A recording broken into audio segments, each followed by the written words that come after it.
Games, the final frontier. These are the voyages of the Starship NES.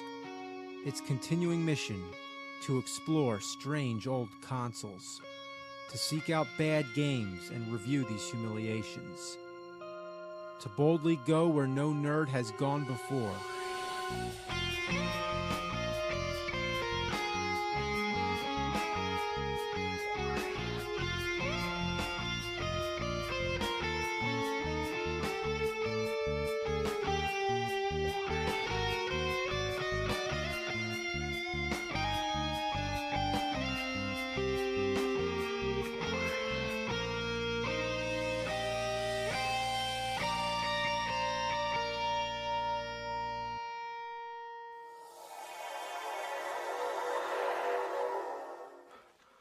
Whew. Man, wow, next time I'm taking a shuttlecraft. I don't like having my molecules scrambled all over space. Well, anyway, what can I say about Star Trek? It's one of the biggest cult phenomenons of all time. And as a result, there's a whole galaxy of Star Trek-related electronic video games. So much that it overloads my sensory input neurocapacitors. So, let's just check out a few. First, let's try out Star Trek the Motion Picture for the Vectrix. The Vectrix has a built-in screen and a controller attached. Fascinating. What made this thing unique for 1982 was that it used vector graphics, all straight lines, no pixelation, bright and vibrant. This is the way many of the early arcade games were, but the Vectrix brought it into the home. Only thing, there's no color, but here's how they got around that. Each game came with an overlay. You just slide it over the screen and there you go. I fail to see the point. Anyway, you're just flying around blasting enemy Romulans and Klingons. You can raise your shields to defend the Enterprise, but this depletes your energy, which means that you need to refuel by locking onto your space station. One thing that's incredibly annoying is this loud buzzing sound. It reacts to the graphics.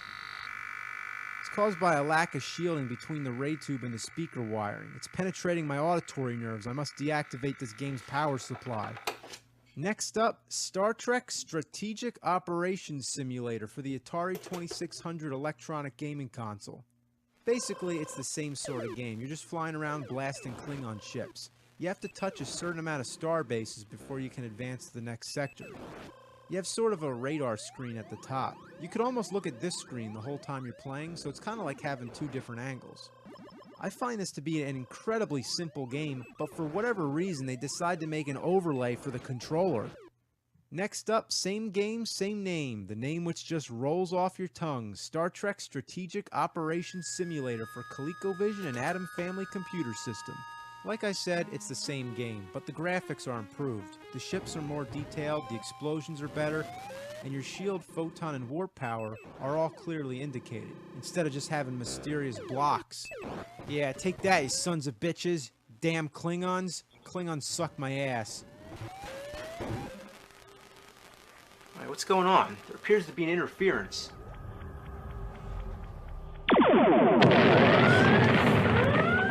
What's the meaning of this attack? Ah, photo nerd! What is it? You want Genesis? You can have Genesis. Come on, this isn't fair. Come down and fight. Ah, photo black, gonna chuka for you.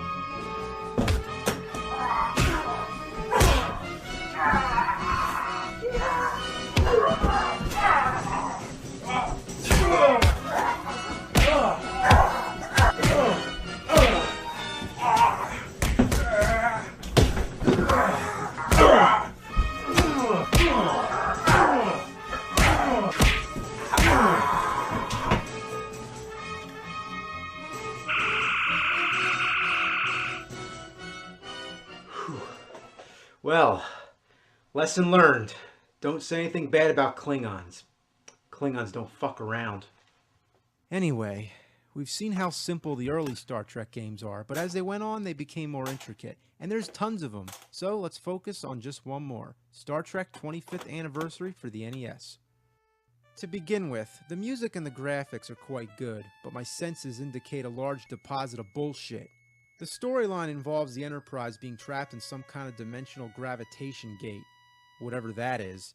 Unable to engage the warp engine, Scotty says that we need to replenish our supply of lithium crystals.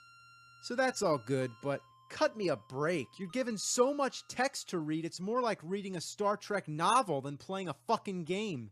Spock detects the lithium crystals hidden on a nearby planet, so Kirk, McCoy, and Spock all beam down to explore. You're relieved to finally start walking around and doing stuff, but only then is when you realize how astronomically ass this game is. The first enemies you encounter are plants that spit at you. The projectiles are practically invisible, but lethal as hell. You just want to phaser fuck these little bastards to death, but they're almost impossible to hit. The problem is in the walking. You can't go diagonal, only straight up and down or left and right. But you move like you're locked down on a grid. Then you encounter these tiny little worms that crawl all over you. You think because they're so small they won't hurt you much, but no, these things are serious. So anyway, you're trying to find these dilithium crystals, which Spock says is located in some ancient temple. So you talk to some of the natives and they're like, sure, we don't care, you crazy spacemen from the distant future who we've never seen before. Go ahead and raid our holy temple. In fact, they even offer to help make a repellent for the bloodworms in the forest. It's like, hey, you want to rob my house? Here's the key. Most illogical. Only thing, you gotta bring back a shooting flower so they can make the repellent. Shooting flower? You mean these things? So you stun it with the phaser and you pick it up. Now, of course, picking up objects in this game is never simple. You think you just touch it and that's it? But no, you gotta stand next to it, scan it with the tricorder, and talk it over with Spock and McCoy, and then finally pick the fucking thing up. So you take the plant to the witch doctor and he makes the repellent, and once again you gotta pick it up. Shall I add the repellent to our inventory, sir? Yes or no? Yes, of course. Please do. Why would I say no? It's like my crew are out of their minds.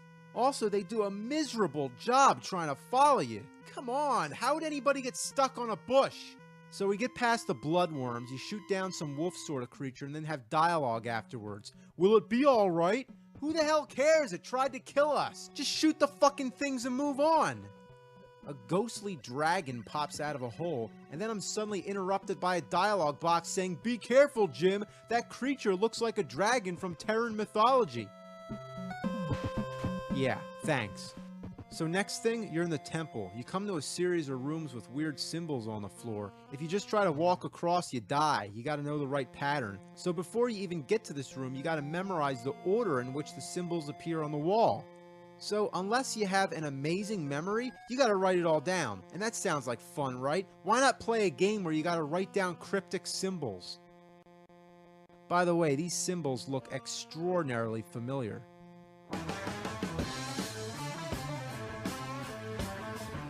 So many symbol combinations and several dialogue boxes later, you finally get the crystals, and then it's back to the Enterprise. Here it's more like a role-playing game or a simulation game. There's many things to do and many planets to explore.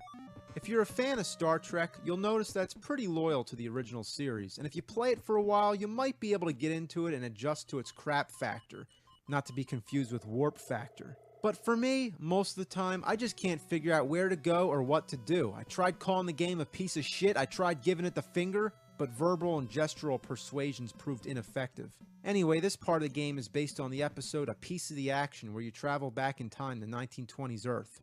First you gotta find a library card, then you gotta get back your lost communicator. You zap two guys, you find a diamond, you exchange it with the shop owner for a marked deck of cards, then you find a bone on the sidewalk and a gumball from some guy with a dog, then you find a hairpin, and then you find a stick. You have to put the gumball on the end of the stick, put it in the gutter, and fish out some coins. Then you talk to a bartender to get Oxmix's phone number. You give him the diamond in exchange for some plates. You take the plates to the police. Use the hairpin and the bone to open up a door, find the counterfeit money, use the coins on the phone booth, give the operator the number, go in to talk to Oxmix about the communicator. He tells you to go to Krako's place. He tells you that Bonehead Malone has a communicator. You go to the casino, you give Bonehead the money, you give him your marked deck of cards, and you get the communicator.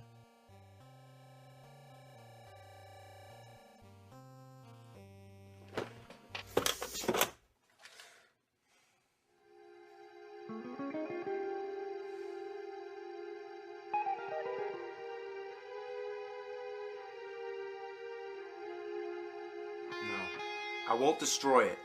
Maybe the game designers did the best they could under the given circumstances. You hear? You'll have to get your entertainment someplace else.